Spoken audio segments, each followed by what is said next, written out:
So last month, the Canadian Foreign Minister issued a tweet calling for the release of two activists who'd been detained in Saudi Arabia. And the Saudi reaction was fierce. Yes. Tom Friedman called it an absurd overreaction. Others have said it was quite out of line. The Saudis, you pulled your students from Canada, people receiving medical treatment, diplomats, froze airlines. It's been a deep freeze between the two countries. Chrystia Freeland, the foreign minister, was here yesterday and said you two have been talking. I just wonder if you could comment on where you see that dispute, how it's evolving, how it will be resolved, and also talk about human rights in Saudi Arabia, which she's not the only one to have raised concerns about crackdowns on activists broadly. Yes, two things. The students are in Canada until we can find a place to move them, so we didn't pull out the students. The patients, we don't have patients in Canada. I believe there were only two. Okay. So that's exaggeration.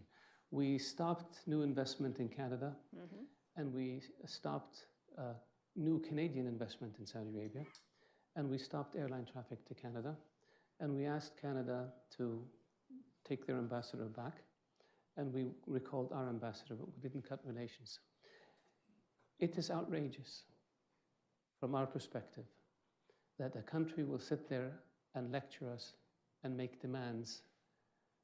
We demand the immediate release. Really, we demand the immediate independence of Quebec.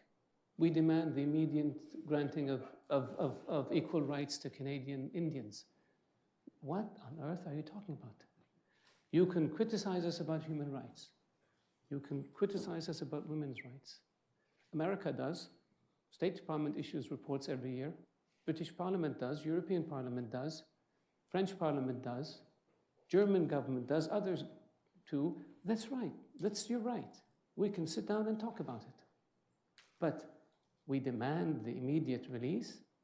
What are we, a banana republic? Would any country accept this? No, we don't. You do this, you play into the hands of the extremists who are opposing our reform process. If we don't take steps, it means that we're weak. If we take steps, we damage a relationship with a friendly country. We didn't do this. You did. Fix it. Fix it. You owe us an apology. You can talk to us about human rights anytime you want. We'd be happy to have that conversation like we do with all of our allies. But lecturing us? No way. Not going to happen. And enough is enough. We don't want to be a political football in Canada's domestic politics. That's what we became.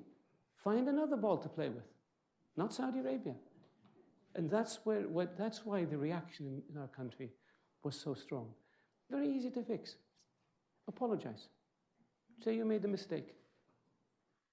We had the Canadian ambassador. He met with our public prosecutor, who explained to him what the charges are and said to him, this is not about rights. This is about national security. These were individuals who are accused of taking money from governments, accused of recruiting people to obtain sensitive information from the government and passing it on to hostile powers, accused of raising money and providing it to people who are hostile to Saudi Arabia outside of Saudi Arabia. Some of them were released as the investigation proceeded. Others will go to trial, and the evidence will be revealed to the world. So the Canadians knew this was not about rights. This was about national security. And then for a tweet like this to come out in this manner, from our perspective, is outrageous.